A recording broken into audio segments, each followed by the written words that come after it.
Halfhead is a sandbox adventure game where you live through the life of Henry Halfhead, a curious character that is just half a head.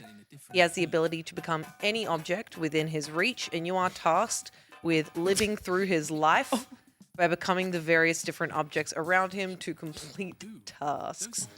The game is kind of laid out through different stages of his life, from when he is just a babby all the way to when he is an old man head. And the interactions that you have with every object and piece of furniture are really unique, with some of them being as simple as becoming a door to open it, all the way to becoming a pencil to draw a little piece of art, to becoming an instrument to play it using like a note wheel. And each life stage almost feels like a series of puzzles that serve not only for the purpose of gamification, but also to give you an idea of who Henry is as a character through the actions that you take as him. The story is also really, really sweet. It's told through a voice of God narrator that, similarly to the Stanley Parable, commentates on the things you do and the things you become in a really playful manner. Everything about this game is playful. When you become a book and you open it, the narrator starts to read the book. And then when you close it, he just quickly stops.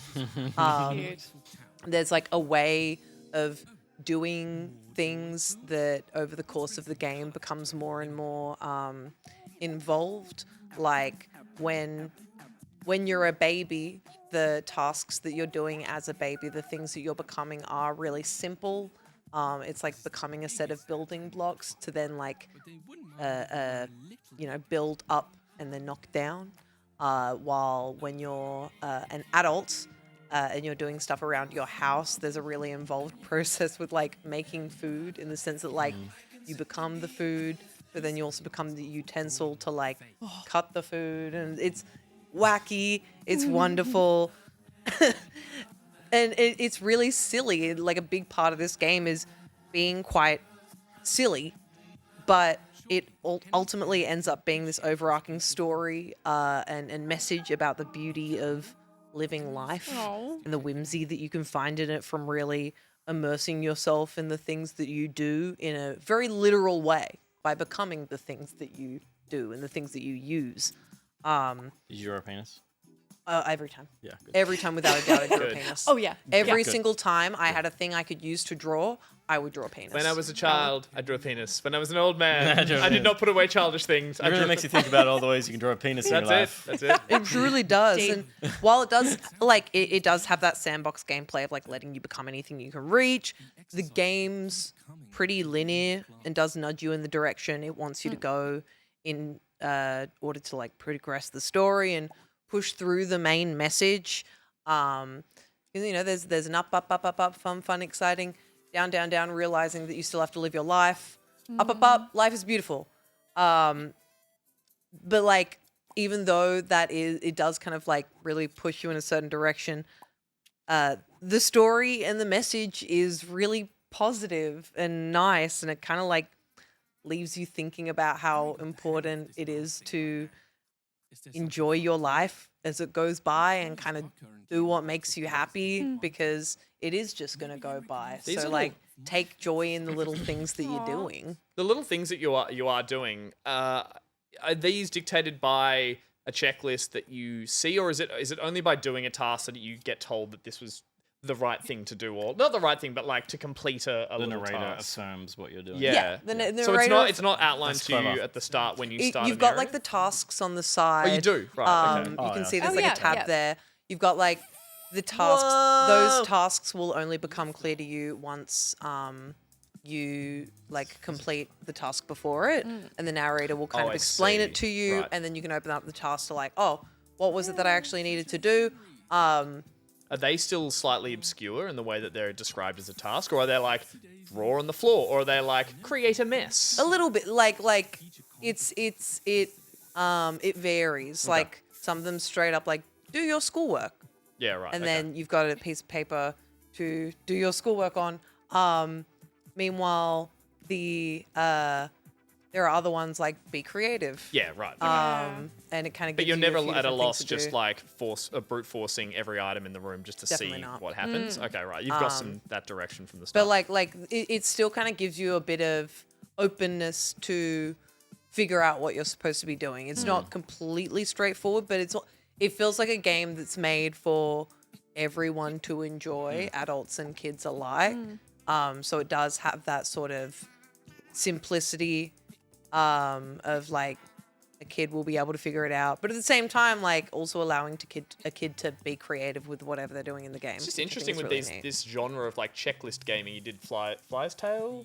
Time Flies. Time Flies, sorry. And then Untitled Goose and stuff. It's like there's different ways you can choose to get the players to do these tasks. You can make it a big shopping list and it can be really vague, or you can drip feed them one at a time, or you can be like, you won't find a task until you just knock things over until the task becomes apparent. But it's like all of them still promote just be creative and just interact. Well, I think that was a big part of the whole message of like indulge yourself in the things that you enjoy, is like not having a big checklist to kind of like do this, do this, do this, do this. But instead like doing this fun little thing will then lead you to another fun little thing. And it like because it's mostly a silly physics game. Yeah. With great narration, presumably. Great narration. Yeah, cool. What like But do you know who does it? Stanley Parable level narration. Yeah. I mean I mean, because we're just watching the footage here, it feels a little like aimless. And so that guidance needs to be so strong, and the handholding needs to be just enough, but not overbearing. Yeah. And if they've got that balance right, I can see why this would be. They so definitely fun. do. Because some games that are just sandboxes to be fun, like I get bored of super quick. I'm I like, struggle there's with no those. point here. It's just be silly. Yeah. Some of those ones, like you need it to be well telegraphed in a silliness. way. Yeah, I think. This game, to me, I might be wrong on this, but it definitely feels like they figured out the gameplay mechanic first, or thought of the gameplay mechanic first, and then addressed the story. Yeah. And so, but that being said, while the gameplay mechanic feels really well done and really robust, while also being quite simple, like you can become everything. At the same time, the story doesn't feel hollow. It feels like it's really well built into the gameplay itself. And yeah, I've really enjoyed it. I liked collecting all the little hats I could, because that's all you can really wear That's cute. because you're ahead. I Makes appreciate sense. the art style and the creativity and the gameplay. I just have to say, I hate the half head. I love all the versions of him as objects, but I Whoa. hate the half head. Like it just, I don't know, the way it's dragging on the ground and it's like, where's kind the of a mouth? I have quarter no of a mouth. I head. cannot scream. Like Yeah. I just find it's That's a good point. like That's not half a head. Maybe if it roll, I'm just saying, something freaks Need me more out head. about the half head. More head.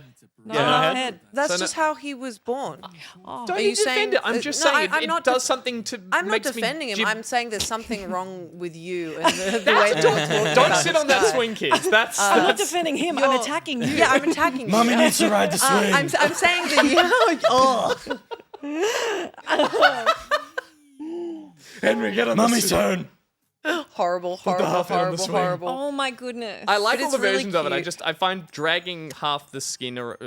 I've Well, overthought the it. great thing about it is it's a video game that's not real, so you actually like don't get You that. don't need to drag half the Oh. skin. You You, don't need don't- to drag you don't- any of the skin. That's true. Yeah. That's true. Yeah. That roll around. That's so much better. I feel. But that's the thing, you become go. everything, and so you can try all these different can not things. be half a You can head. you can like play this xylophone, and then every so often the xylophone creates a note that you can become, and then like fly up into the air as a little music That's note. cool. I appreciate like developed puzzle that is like Mm. you've got to interact with it all. It does Just a little bit of everything. Don't be half head. It's But it just is like adorable. obviously Mario Odyssey Oh yeah, Cappy, Yeah. but flesh, but but a guy. But like which is a at lot. no point, lot. at no point is he referred to as like anything other than just like a normal person.